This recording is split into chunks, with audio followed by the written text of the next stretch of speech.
Hi, thank you for joining me today, and in today's video I'm going to start by showing you how I create my wax seals. So I've got my little furnace there with a tea light inside and the spoon on top. You can see there's a little bit of blue wax left in that spoon, and I've just added some goldy coppery colours to it. The wax is melted, so I'm just pouring it onto my silicone mat into a circle and then adding the stamp. And you just allow the weight of the stamp to do the work, really. Leave it to cool for 30 seconds and there you go.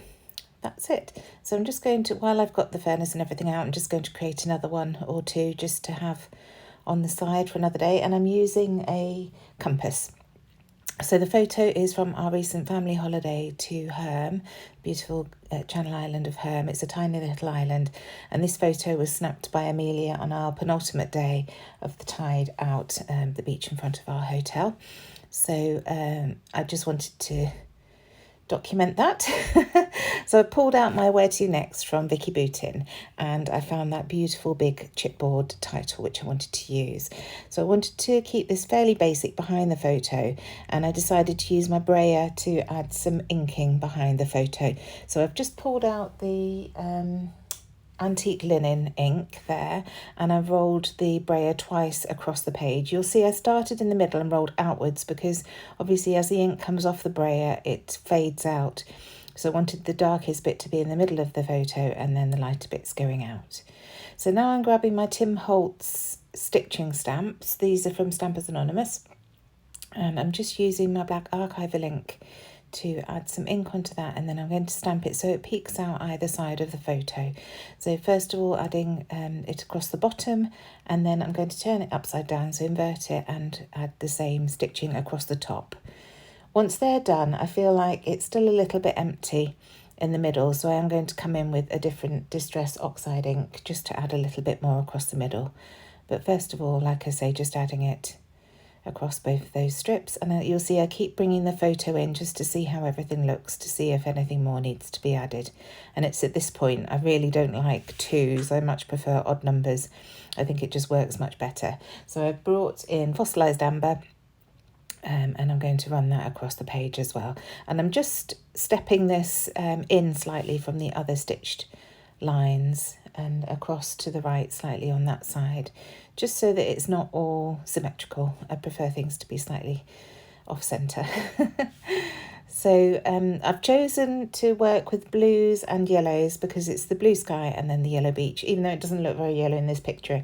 It's quite a dark picture. The weather wasn't great this year, but we still had a wonderful holiday. So I decided that those colours would work really nicely with this photo. I just wanted to mat it onto some white cardstock just so that it gives that nice crisp edge and makes it stand out a little bit against the other layers that I'm going to be adding behind it. So just trimming that down with my fabulous new Tim Holtz guillotine. I love this. It's the 8.5-inch one, so I can use it for most things apart from my full pieces of paper, and I am a little bit obsessed.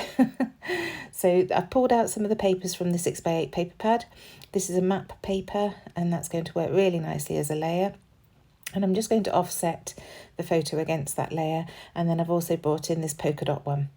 So just roughly holding the other papers in place so that I can see exactly how it's all going to layer together. And look at the difference that makes, that pop of blue. So I know that wax seal is going to sit on the right hand side there underneath the bottom right hand corner, but I just wanted to create another layer behind the photo before sticking everything down. So I just grabbed some old, very old grey washi tape from my stash. This has just got little white dots on it, and it's so old it's not really sticking, so just adding some of my Nuvo Deluxe adhesive there to get that stuck down, and using my T-square ruler just to make sure that it is straight across the page. So you don't see that much of it poking out of either side, but it's just enough to add a little bit more interest to that background. So just working out exactly where I want this to go, and I decide that I want another layer. So pulling in this black and white floral, and I'm just going to add a strip of that underneath that washi tape.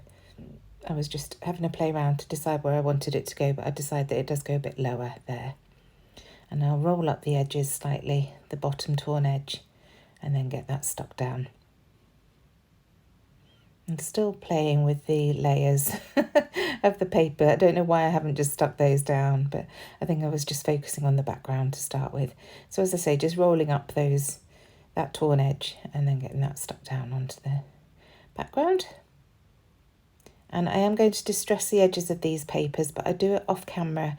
My friend Nicole Santos does this a lot, and it really does help so much, because those pieces of paper that you get when you're distressing the edges on my desk drives me insane. So I've just done it over my bin like she does. She's Cause We Love to Scrap here on YouTube. Please do go and check her out. If you don't follow her, she's really fun to watch. Anyway, going back to the layout, I'm just layering everything up now and deciding exactly how I want it to go before sticking it down, and then I can carry on with the embellishing. So I didn't want to use any foam tape on this one because the chipboard's quite thick already, so I'm going to stick it straight down. So I've just pushed the edges of that black and white paper down a little bit in the centre so that the photo can sit flat against it. And now just coming in with my T-square ruler to check that everything is straight on there. So I shall add this chipboard now, and just using my Nuvo again just to get it stuck down, and it'll overlap that photo. And that was another reason for not using any foam today. I didn't want to faff with adding lots of foam to the title as well. So just having a wonder whether to put that wax seal on the left hand side, but I decided I definitely want to have my cluster to the right here. So I bring in one of our canvas flare badges from Hey Little Magpie. This is the 1 1/4 inch one, and it says capture the moment, and that's exactly what Amelia did there, so I thought that worked perfectly. I wanted to bring in some tangled thread behind the wax seal and also behind that flare badge, and they layer really nicely together. Because the wax seal itself is 25mm, so it's slightly bigger with the rim around the edge. It layers up perfectly with that 31mm flare badge. This is one of our resin dots that we sell at Hey Little Magpie. Just bringing in for interest, and then I wanted to bring something up to that top left hand corner just to provide a bit of balance. So this is out of the Papyri paper pack, so just tore a strip off there, and I'm adding that to the top, and I will add something else on top of that just to bring that black up to the top as well. So I find in the Papyri paper, I find this word strip piece, and I find one that says beach days are the best days, and because it's a picture of the beach, I thought that would work nicely. So again, just using that lovely guillotine to get a nice crisp edge on this, and then I'm going to layer that just underneath the love title, and just touching the left hand side of that flare badge so everything's all connected. So using some Nuvo just to get that stuck down. And it's nearly done now. Just a few more finishing touches. I find this little ticket that I want to add to that right hand side there, and when I add that ticket I really want to add another layer. So I go into the printables that we sell at Hey Little Magpie. You can buy these and print them yourself, or buy them as a pre-printed product. They're all designed to go with the collections, and this is obviously the Where To Next set, and I just wanted to add the little beige label. It goes really nicely with that ink that I've got in the background, and it just brings that colour into that right hand cluster there. So I'm not going to add anything onto that label, it's purely just there for decorative purposes today. So sticking that down, and I really like the layer that that creates.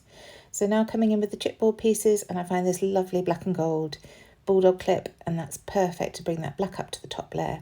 And I also add some of the little gold chipboard dots. So finally I'm going to add my journaling. And my journaling just reads, Amelia's photo of Fisherman's Beach ham at low tide with Jethro to the left, 4 p.m, Saturday 5th of August 2023, which is when she took it. So the very last thing I'm going to do now is add some splatters of that ink that I added to the background, just to create a little bit more interest, because there's a lot of white space there on the page, and I felt the need to fill it just a little bit, but keeping the splatters close to the photo without actually going onto the photo. And that's it done. Thank you so much for joining me. I really hope you've enjoyed this video, and I shall see you again very soon. Bye.